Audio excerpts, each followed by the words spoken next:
I'm Chris Grandison. Welcome to Xenogenesis, where I apply evolutionary behavioral science to issues affecting the Black community and current hot topics. If you have a behavior topic that the Black community is debating or arguing about, that you're interested in evolutionary psychological take on it, place that request in the comments and you may see it analyzed in a future video. And today we're going to look at something that we debate and argue about quite a bit, and that's colorism. I did a colorism lecture about a year or two ago. That was pretty long, 2 hours, but I took a short clip from it where I show how it's learned in childhood as a social norm. So we're going to watch that short clip today. It's about 2 minutes. Now you might think, how on earth can our evolved psychology explain the modern day expression of the insidious discriminatory cultural practice we call colorism? Well, actually explains it really, really well. Colorism is a social hierarchy. And social hierarchies are just universal in humans and non-humans, because being at the top of these social hierarchies that humans build, it comes with all kinds of benefits and advantages in survival, access to resources, respect, and mating success. And colorism does fulfill that deal. It does produce better mating success. Lighter skinned people are considered more attractive. So you're going to do better in the mating market. We know economically, I did a video about that as well.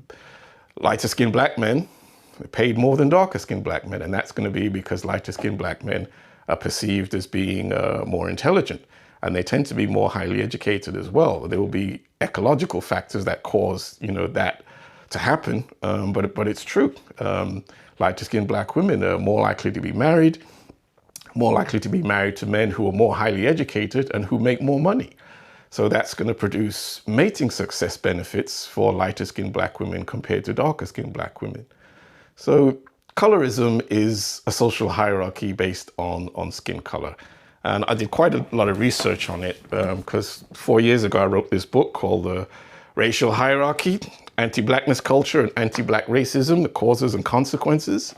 So there's a whole chapter in there in terms of where I talk about attractiveness, and I talk about colorism a lot in that chapter.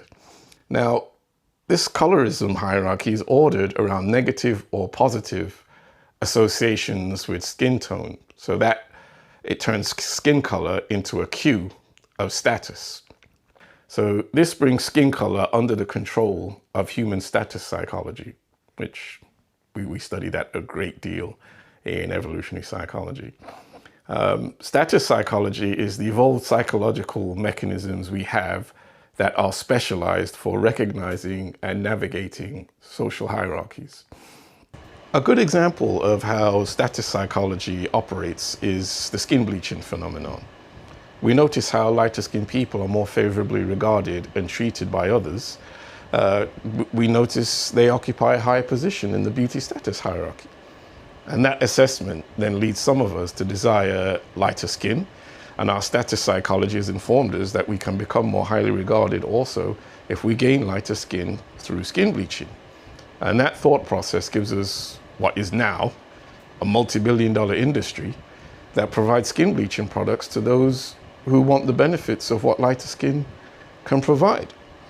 So that whole behavior pattern and that multi-billion-dollar industry, it's all built on the foundation of human status psychology and how it makes us aware of what's going on in the hierarchy and how we could move up in that hierarchy. What behaviors do we need to follow to move to a higher level in this hierarchy that's going to provide much better outcomes for us if we can move up.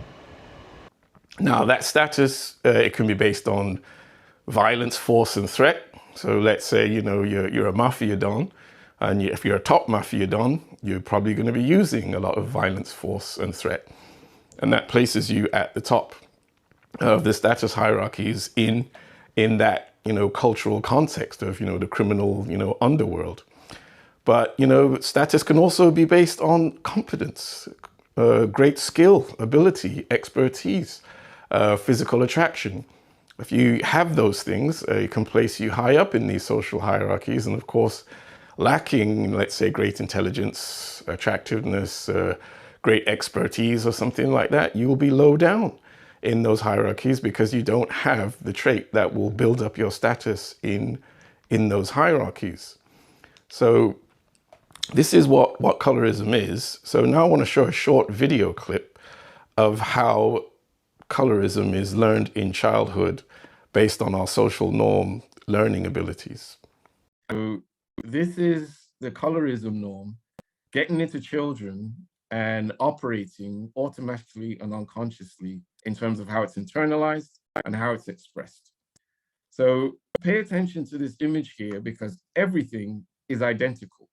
This is not the black doll, white doll test. These dolls are exactly the same in every single way, but there's variation in skin tone. So the darkest skin tone gets the most negative comments from the children, and the lightest skin tone tends to get the most positive comments from the children. This is a colorism chart. And at 4, these children have internalized these colorism norms. So this is preschool. They can do this, no direct teaching, no adults have sat them down and taught them anything. Through observation and inference of just human social interactions in their face, everything through media, maybe what they're seeing in children's books and just as they're walking around, posters on buses, magazine covers, everything, you're seeing more positive representations of lighter skinned people in the important areas. And because of our adaptive cultural learning abilities, like I said, this happens without thinking about it. It's an adaptation. It's like learning to speak and all these other things I've spoken of before. You don't have to think about it. If you're placed in that social context, that cultural context, you're learning this, and they can do this and do it well before they enter school. So colorism is associated with all of these traits and many, many more, as probably will be going on in the chat and in the discussion we're going to have.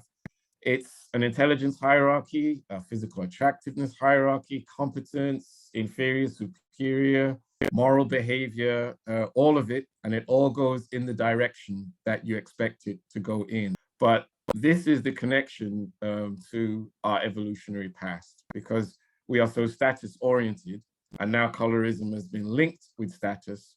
It now operates the same way all the other status hierarchies operate in our cultural context. And obviously the huge problem is it's now a part of global culture. It doesn't really seem like there's a place where you can go to escape it. So as you can see there, colorism operates as a culturally learned social norm that we learn in childhood. And how our evolved psychology gets involved is that we are automatic cultural norm followers. So it's kind of like, in terms of learning, it's like your accent. You don't think about learning an accent. People don't sit down and really teach you an accent, but we all have it and we all use it. Meaning colorism is effortlessly learned and operated largely automatically and unconsciously, because social norms have been so important to group life. We lived as tribes for millions of years. And so following social norms is very important in terms of fitting in the group and behaving in a way that's acceptable to the rest of the group. So we've evolved the ability to learn social norms really easily, quickly, without a lot of focus on it, and then practicing it, pretty much effortlessly and unconsciously. And what we are doing is learning colorism as a social norm to fit in to the social hierarchies that we're in, where there is these different values placed on skin color. So obviously that's a problem. If we want to get rid of this, it means you're going to have to dig out all those perceptions, those cultural ideas and messaging and things that place a higher value on lighter skin or darker skin. You're going to have to dig those things out, because once they're embedded deeply and broadly in the culture, and this is a global phenomenon now, colorism is everywhere around the world. Once they're deep in the culture, our social norm learning abilities, it's going to pick them up and learn them, and you're going to practice it. So I'm going to end this one here. Any questions, leave it in the comments. And if you want to see another topic analyzed from an evolutionary perspective, you can place that request in the comments as well.